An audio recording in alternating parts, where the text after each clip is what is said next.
14 14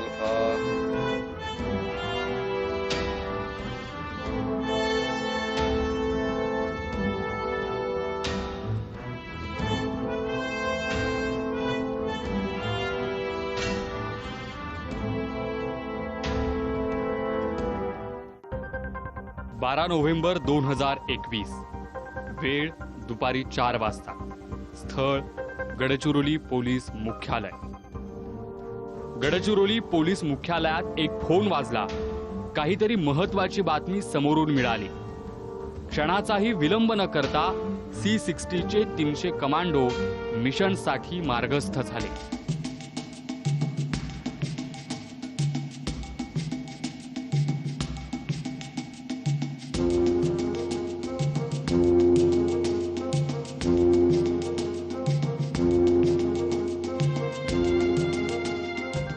तेरा नोव्हेंबर 2021 वेळ सकाळी 7 वाजता स्थळ ग्यारापत्ती जंगल गडचिरोली।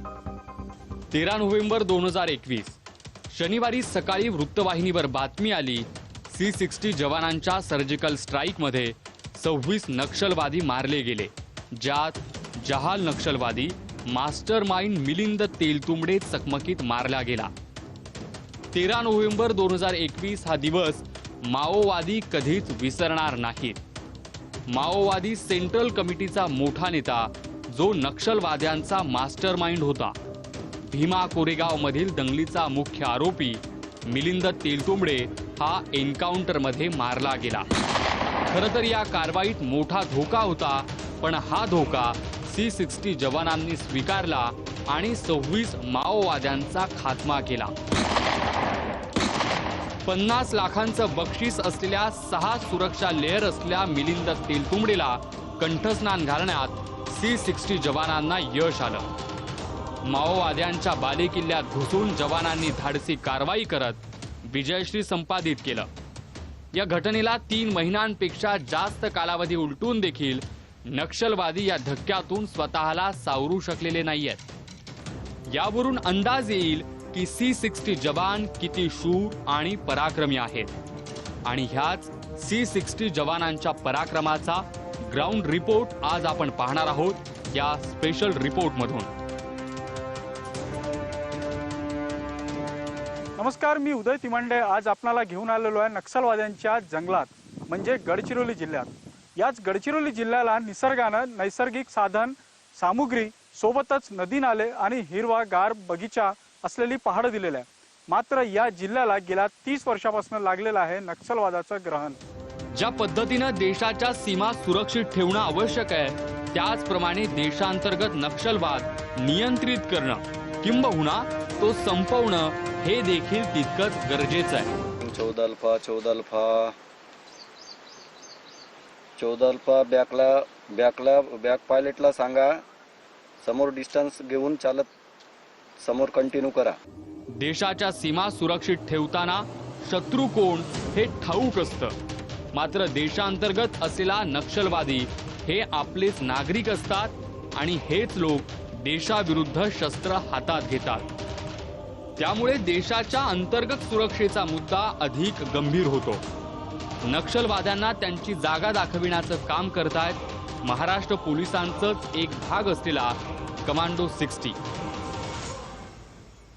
गडचिरोली जिल्ह्याला C60 कमांडोंची गरज काय, हा प्रश्न जर आपल्याला पडला असेल तर आधी आपल्याला गडचिरोली जिल्ह्यामध्ये माओवाद कसा आला आणि तो इथे कसा रुजला हे जाणून घ्यावं लागेल। गडचिरोली जिल्ह्यात माओवाद गेली 40 वर्षे तग धरून आहे। इथला भूभाग आणि भौगोलिक रचना नक्षलवाद्यांची जमेची बाजू आहे। याचाच फायदा घेऊन नक्षलवादी फक्त गडचिरोली नाही तर आंध्र प्रदेश, तेलंगणा, ओडिशा पर्यंत पसरू शकले।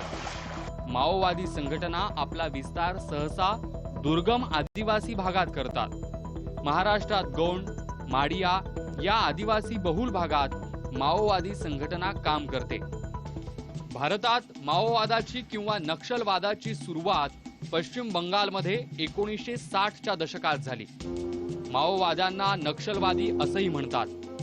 पश्चिम बंगालमधील नक्षलबारी गावातील भागात चारू मुजुमदार यांनी तिथल्या जमीनदाराविरुद्ध आंदोलन केलं होतं, याच आंदोलनाला पुढे नक्षलवाद असं संबोधलं जाऊ लागलं. माओवाद्यांनी हजारो गरीब आदिवासींना गळे चिरून का मारलं? ते सुरक्षा जवानांच्या कत्तली का करतात? रस्ते बांधणे आणि तत्सम विकास कामांना माओवाद्यांचा विरोध का आहे? माओवाद्यांचे निश्चित उद्दिष्ट आहे तरी काय? या पिसाट हिंसाचारातून त्यांना नक्की काय साध्य करावयाचं आहे? माओचं जे बेसिक ॲझम्पशन आहे की सत्ता ही बंदुकीच्या नळीतून येते, powers comes through barrel of the gun. त्यामुळं बंदुकीच्या जोरावर सत्ता हस्तगत करणं हे नक्षल्यांचं आणि माओवादाचं मुख्य उद्दिष्ट आहे. त्यामध्ये त्यांना आपलं जे हे संविधान आहे, आपली ही जी लोकशाही आहे ते उलथून टाकायची आहे ना. इथं हुकुमशाही पद्धतीचं राज्य पूर्ण भारतामध्ये त्यांना 2050 पर्यंत आणायचं आहे. लाल किल्ल्यावर त्यांना लाल झेंडा 2050 पर्यंत फडकवायचा असं त्यांचं उद्दिष्ट आहे. त्यासाठी ते आत्ता गरीब आदिवासी लोकांना छत्तीसगडमध्ये आहे किंवा बाकी जिथं थोडंसं मागासलेपण आहे या ठिकाणी जबरदस्ती बंदुका हातामध्ये देतात आणि एक त्यांची आर्मी बनवत आहेत. आणि त्या आर्मीच्या माध्यमातून आपल्या जिथं शासनाचं वर्चस्व आहे त्या ठिकाणी ते वर्चस्व बनवायचं आहे आणि हळूहळू मग त्यांना शहरं काबीज करून दिल्लीवर सत्ता हे करायचे, हे त्यांचं मुख्य उद्दिष्ट आहे. नक्षलबारी जिल्ह्यातून आंदोलनाला सुरुवात झाली आणि म्हणून या चळवळीला नक्षलवादी असं नामकरण मिळालं. आजच्या घडीला देशातील 11 राज्यातील 90 जिल्ह्यांमध्ये ही चळवळ पसरलेली आहे. गडचिरोली जिल्ह्यातून नक्षलवाद हद्दपार करण्यासाठी सरकारी स्तरावर अनेक योजना राबविल्या जात आहेत. सुरक्षा आणि विकास हेच नक्षलींना योग्य उत्तर. या धोरणाला अनुसरून सरकारनं नक्षलवादी मूव्हमेंट खिळखिळी करण्याचा प्रयत्न केलाय. याला बऱ्यापैकी यश देखील मिळतंय. गडचिरोली जिल्ह्यामध्ये ह्या नक्षलवाद असण्याच्या बरेचसे कारण आहेत. त्याच्यामध्ये काही ऐतिहासिक कारण आहे, काही भौगोलिक कारण आहे. गडचिरोली जिल्हा हा 1982 मध्ये निर्मिती झालेला आहे. अगोदर एकच जिल्हा होता चंद्रपूर. त्यातनं 1982 मध्ये गडचिरोली जिल्हा बनवला गेला. आणि हा जिल्हा भौगोलिक परिस्थिती अशी आहे की 75% घनदाट जंगल आहेत, खूप नदी नाले भरपूर आहेत, कनेक्टिव्हिटीचे मोठे इश्यूज आहेत. प्लस ईस्ट साईडला पूर्ण छत्तीसगडची बॉर्डर आहे. छत्तीसगडचे 4 जिल्हे आपल्याला बॉर्डरला आहे आणि साऊथ आणि साऊथ वेस्ट साईडला तेलंगणाचे 3 जिल्हे बॉर्डरला आहेत. तर ह्या सगळा भाग नक्षलवाद प्रभावित भाग आहे. आणि ह्या गडचिरोलीचा बॉर्डर असल्यामुळे गेल्या 30 वर्षापासून गडचिरोलीमध्ये नक्षलवादचा जे हिंसा आहेत, नक्षलवाद प्रभाव आहे ते गेल्या 30 वर्षापासून कुठल्या ना कुठल्या फॉर्ममध्ये गेल्या 30 वर्षापासून आहे. नक्षलवाद्यांच्या बंदुकीच्या भाषेला उत्तर देण्यासाठी महाराष्ट्र पोलिसांनी एक असं पथक उभं केलं की त्याचं नाव घेतात नक्षलवाद्यांना धडकी भरते. नक्षलवाद्यांचा कर्दनकाळ ठरलेल्या या युनिटचं प्रशिक्षण कसं असतं हे जाणून घेऊयात आपण एका छोट्या ब्रेक नंतर. तोपर्यंत आपण पाहत रहा जय महाराष्ट्र. 14 अल्फा.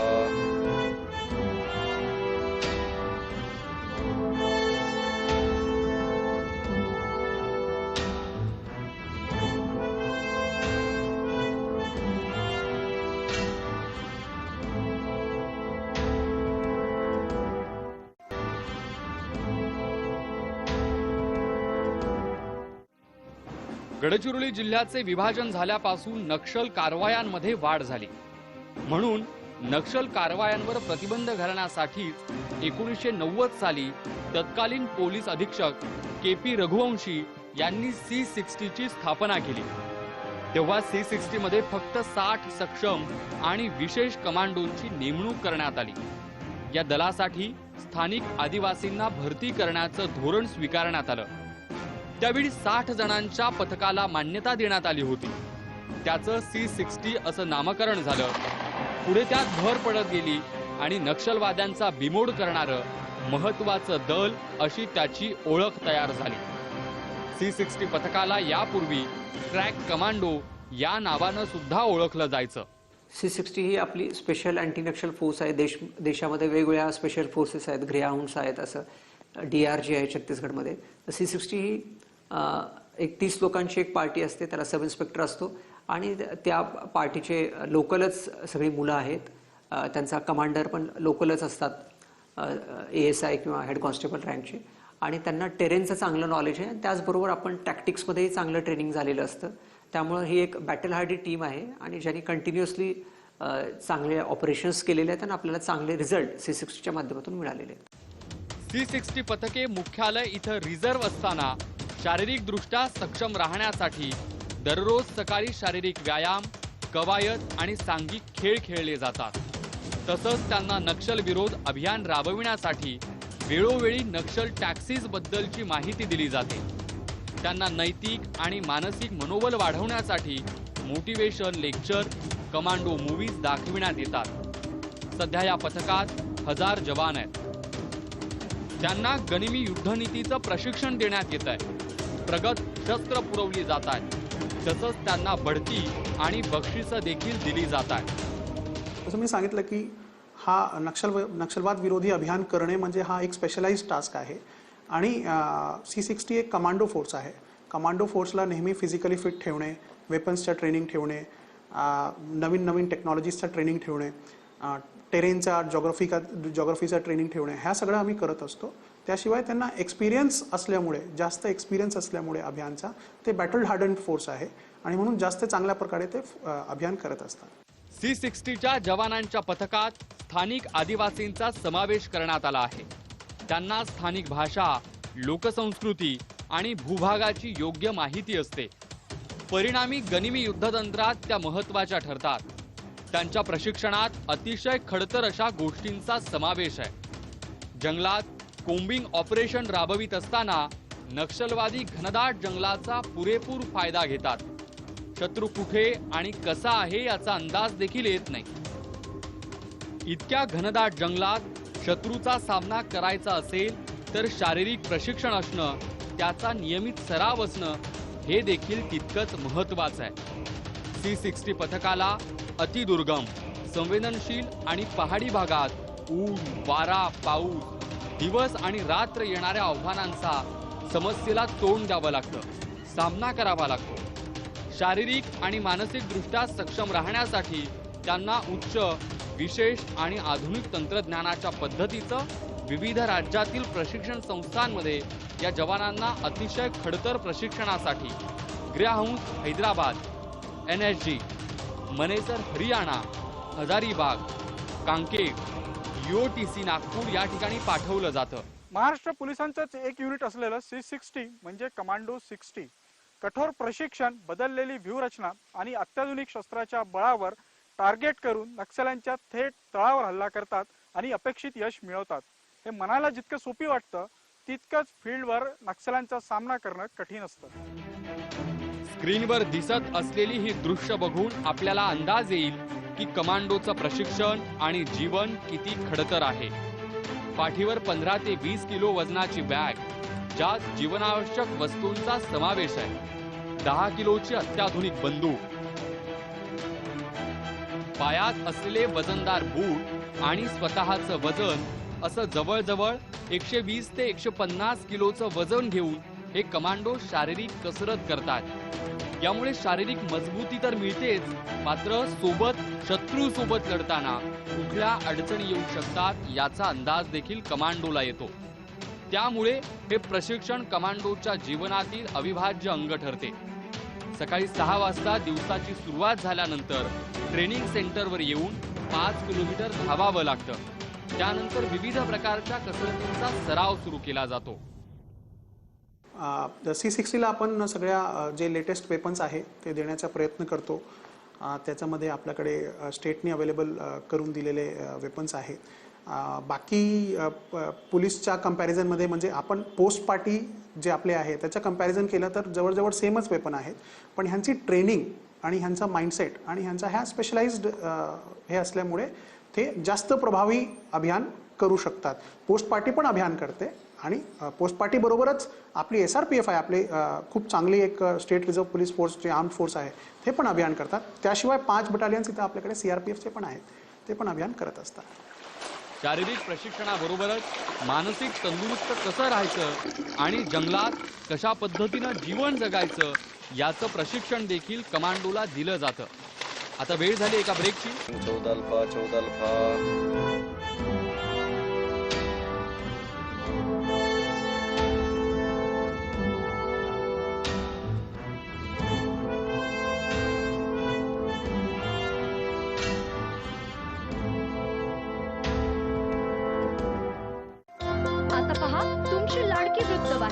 जय महाराष्ट्र टाटा स्कायवर 1262 या क्रमांकावर।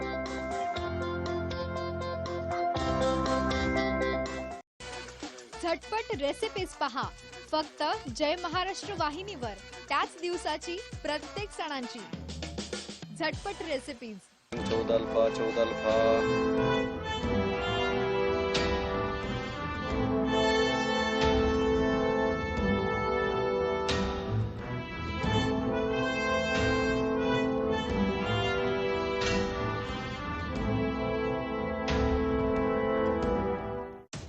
आज पुन्हा एकदा जंगलात नक्षलवादी आल्याचा सुगावा यंत्रणेला लागला। त्यामुळे सुसज्ज MPV वाहनात C60 ची ही तुकडी जंगलाच्या दिशेनं रवाना होतीये। जंगलात जाताना बेसावध राहून चालत नाही। जंगलातील झाडे कमांडोचं रक्षण करतात। त्याच झाडांच्या आडोशाला शत्रू देखील असू शकतो आणि सेकंदही न गमावता जीव जाऊ शकतो। त्यामुळे पूर्ण काळजी घेऊन हे जवान शिस्तबद्ध पद्धतीने गाडीतून उतरून जंगलाच्या आतमध्ये शिरतात। इथून पुढे कधीही गोळीबार होऊ शकतो याची जाणीव जवानांना आहे। तिकडून अचानक गोळीबार सुरू झाल्यानं जवान सतर्क झाले, मूवमेंट घेतली। गोळीबारात एक जवान जखमी झाला। काही जवान त्याला बाजूला घेऊन उपचारासाठी नेतायत, मात्र इतर जवान नक्षलवाद्यांना चोख प्रत्युत्तर देतायत। नक्षलवादी पळून गेल्यानं आता या भागात कोम्बिंग ऑपरेशन राबविलं जाणार आहे। ॲक्च्युली नक्षलवादाची जी लढाई आहे ही टेरेनची लढाई आहे। ज्याला टेरेनचं नॉलेज आहे तो ह्या लढाईमध्ये वरचढ असतो। नक्षलवादी ही अशा अतिदुर्गम ठिकाणी जिथं त्यांना पोलिसांना ॲक्सेस नाही अशा ठिकाणी जाऊन बसतात, लपून बसतात। त्यामुळे आपल्याला ज्यावेळेस कोम्बिंग ऑपरेशन राबवायचं असतं त्यावेळेस अशा टफ टेरेनमध्ये राबवायचं असतं। त्यामुळे वेगवेगळे अँबुश पॉईंट असतात, वेगवेगळ्या अशा पॉईंट्स असतात की ज्या ठिकाणी अँबुश केलं जाऊ शकतं। त्यामुळं प्रामुख्यानं आपल्यावर अँबुश होणार नाही हे आपलं टार्गेट असतं आणि आपण नक्षल्यांना न कळता त्यांच्या तळापर्यंत पोहोचून त्यांच्यावर हल्ला करायचा आहे। त्यामुळं आपली गोपनीयताही टिकली पाहिजे, आपल्यावर अँबुश होणार नाहीत हे बघितलं पाहिजे। आपण समजा कुठल्या वाहनाने जात असेल किंवा माइन प्रोटेक्शन व्हेकलने जात असेल तर त्यालाही IED ब्लास्टमध्ये उडवलं जाणार नाही हे आपल्याला पाहावं लागतं। आणि मग बाकीचे त्यांचेही नक्षलचे सेंट्री असतात, त्यांचे जनमिलिशिया असतात, ते वॉच करत असतात की पोलीस कुठून येत आहेत वगैरे। त्यामुळे ऑपरेशन यशस्वी होण्यासाठी गोपनीयताही राहणं तेवढंच गरजेचं असतं। भारतीय लष्कर आणि पोलिसांना ठार मारून माओवाद्यांना देशाची राजकीय सत्ता हस्तगत करायची आहे हे आता अगदी स्पष्ट झालंय। पोलीस आणि CRPFच्या जवानांवर हल्ले करून त्यांना ठार मारण्यामागे पद्धतशीर डावपेच दडले आहेत। आपण रस्त्याने जात असताना आजूबाजूला दिसणारं घनदाट जंगल डोळ्याला आकर्षित जरी करत असलं तरी या झाडांच्या मागे शत्रू म्हणजे नक्षलवादी लपले असण्याची शक्यता आहे आणि न कळत कधीही गोळीबार सुरू होऊ शकतो किंवा जमिनीत पुरलेले IEDने भयानक स्फोट केला जाऊ शकतो। त्यामुळे कमांडोंची मूवमेंट असताना आवश्यक काळजी घेणं आवश्यक असतं। यासाठी गडचिरोली पोलिसांना बुलेट प्रूफ गाड्या देण्यात आल्यात। जंगलात नक्षलवादी असताना कोम्बिंग ऑपरेशन राबविण्यात येतं। पोलीस ज्या भागात पोहोचत नाहीत अशा ठिकाणी नक्षलवादी आडोसा घेतात आणि मग सुरू होतं कोम्बिंग ऑपरेशन। गनिमी काळात तरबेज असलेल्या हिंसक नक्षलवाद्यांना चोख प्रत्युत्तर द्यायचं असेल तर पोलिसांना अत्याधुनिक असणं आवश्यक आहे। अत्याधुनिकतेची कास धरत गडचिरोली पोलिसांकडे MPV, हेलिकॉप्टर, BDDS पथक आणि आत्ताच दाखल झालेले ड्रोन सुद्धा त्यांच्या ताफ्यामध्ये सज्ज आहे। जंगलात वावरताना थोडी देखील चूक झाली तर ती अनेक कमांडोच्या जीवावर उठू शकते। त्यामुळे हवेचा आवाज ऐकू येईल असे कान आणि मुंगीची हालचाल देखील टिपतील अशी चौकस नजर कमांडोची जंगलात असते। नक्षलवादी आणि कमांडो यांच्यामध्ये अनेक वेळा चकमक झाली। गडचिरोली जिल्ह्यात नक्षलवादी रस्त्यामध्ये IED पेरून त्याचा स्फोट करतात। त्यामुळे एकाच वेळी अधिक जवान शहीद किंवा जखमी करता येऊ शकतात। स्फोटानंतर नक्षलवाद्यांना जंगलात पळून जाणं सहज शक्य होत असल्यामुळे कमांडो सोबत थेट न लढता रस्त्यावर स्फोट करणं नक्षलवाद्यांसाठी सोयीचं होतं। अशा पद्धतीचे हल्ले परतवून लावण्यासाठी MPV व्हॅन गडचिरोली पोलिसांच्या ताफ्यात तैनात करण्यात आली आहे। C60 ची पार्टी एकदा जंगलात गेली निदान 4 ते 5 दिवस ती पेट्रोलिंग करते. अशा वेळी दिवसाला 25 ते 50 किलोमीटर रोज चालत जावं लागतं. नुसतं चालत जाणं नाही तर त्या भागात कुठली हालचाल तर होत नाहीये ना याची काळजी सुद्धा घ्यावी लागते. अशातच नक्षलवाद्यांकडून घातपात झाला, कमांडोला गोळी लागली तर कशा पद्धतीने ती परिस्थिती असते हे आता आम्ही आपणाला दाखविणार आहोत. त्यावरून तुम्हाला अंदाज येईल की जंगलात ऑपरेशन करणं किती जिकरीचं असतं. महाराष्ट्र पोलिसांचंच एक युनिट असलेलं C60 म्हणजे कमांडो 60 कठोर प्रशिक्षण, बदललेली व्यूहरचना आणि अत्याधुनिक शस्त्राच्या बळावर टार्गेट करून नक्षल्यांच्या थेट तळावर हल्ला करतात आणि अपेक्षित यश मिळवतात. हे मनाला जितकं सोपी वाटतं तितकंच फील्डवर नक्षल्यांचा सामना करणं कठीण असतं. C60 पथकामुळे आपल्या अस्तित्वावर घाला येण्याची शक्यता नक्षलवाद्यांना वाटते. त्यामुळेच 1990च्या उत्तरार्धात आणि 2000च्या पूर्वार्धात नक्षलींनी C60 मध्ये भरती होऊ पाहणाऱ्या उमेदवारांना परावृत्त करण्यासाठीच त्यांच्यातल्या काही उमेदवारांना किंवा त्यांच्या नातेवाईकांना मारलं होतं. C60 दलाचं खबऱ्यांचं नेटवर्क, वेगवेगळ्या स्रोतांकडून मिळालेली कुमक, सॅटेलाइट फोनचं विस्तारलेलं जाळं, केंद्रीय निमलष्करी दलाचं जादा पाठबळ आणि वाढवण्यात आलेली गस्त यामुळे आधीच बळ कमी झालेल्या आणि शस्त्रांचा तुटवडा भासत असलेल्या नक्षलवाद्यांवरचा दबाव वाढलाय. गेल्या 2 दशकात C60 या पथकाला माओवाद्यांना चाप बसवण्यात यश आलंय. उत्तर गडचिरोली मधला नक्षलवाद संपुष्टात आला असून दक्षिण गडचिरोलीचा काही भाग अद्यापही नक्षलबाधित आहे. कुठलीही हिंस्र चळवळ कमजोर झाली की आत्मसमर्पणाची योजना प्रभावी ठरते. अनेक राज्यांमध्ये हा प्रयोग यशस्वी झाला. महाराष्ट्रानं मात्र याकडे म्हणावं तसं लक्ष दिलेलं नाही. नक्षलींना केवळ ठार मारणं हा कोणत्याही लोकनियुक्त सरकार समोरचा अंतिम पर्याय असू शकत नाही. सरकारचे प्रयत्न सर्वंकषच असायला हवेत आणि हिंसेला प्रत्युत्तर हा शेवटचा पर्याय हवा. राज्यात नक्षलींच्या आत्मसमर्पणाबाबत धोरण आहे, पण त्यात सातत्य नाही आणि ते आकर्षक सुद्धा नाही. अशा चळवळींची चारही बाजूंनी कोंडी करण्यासाठी बॅलेट बुलेट बरोबरच स्थानिकांचा विश्वास देखील महत्वाचा ठरतो. आणि तो विश्वास संपादन करायचा असेल तर सारीच यंत्रणा कार्यक्षम असावी. केवळ पोलीस दल नाही, गडचिरोलीत नेमकी याच विश्वासाची कमतरता जाणवते. उठसूट देशभक्तीच्या आरोळ्या ठोकल्यानं किंवा उंचच उंच राष्ट्रध्वज फडकवल्यानं देश सुरक्षित होत नसतो. प्रचंड राजकीय इच्छाशक्ती आणि निर्णयांची प्रत्यक्ष अंमलबजावणी शक्य झाली तरच परिस्थितीत सुधारणा शक्य आहे. अन्यथा मृत्यूचे तांडव सुरूच राहील. आपण 15 ऑगस्ट आणि 26 जानेवारीला देशभक्ती जागृत करतो.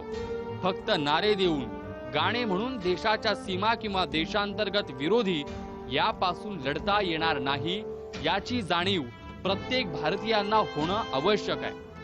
जवानांच्या घामाच्या आणि रक्ताच्या भरोशावर या देशातील प्रत्येक नागरिक मोकळा श्वास घेत असतो आणि हे सत्य आपणाला समजून घेणं आवश्यक आहे. त्यामुळे दहशतवाद असो की नक्षलवाद, सरकारनं या प्रश्नाला गांभीर्यानं घेऊन दृढ राजकीय इच्छाशक्ती दाखवली पाहिजे.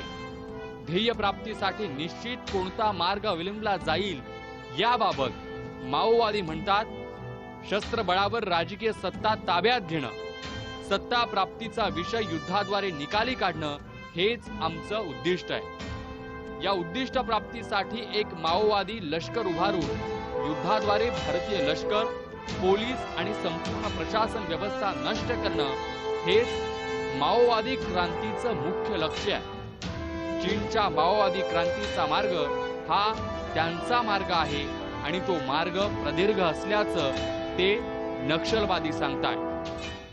गेली 4 दशके एका विशिष्ट विचारधारेने प्रेरित होऊन मुठभर लोकांनी चालविलेला हिंसाचार म्हणजे देशाच्या गंडस्थळावरील एक मोठी जखम आहे.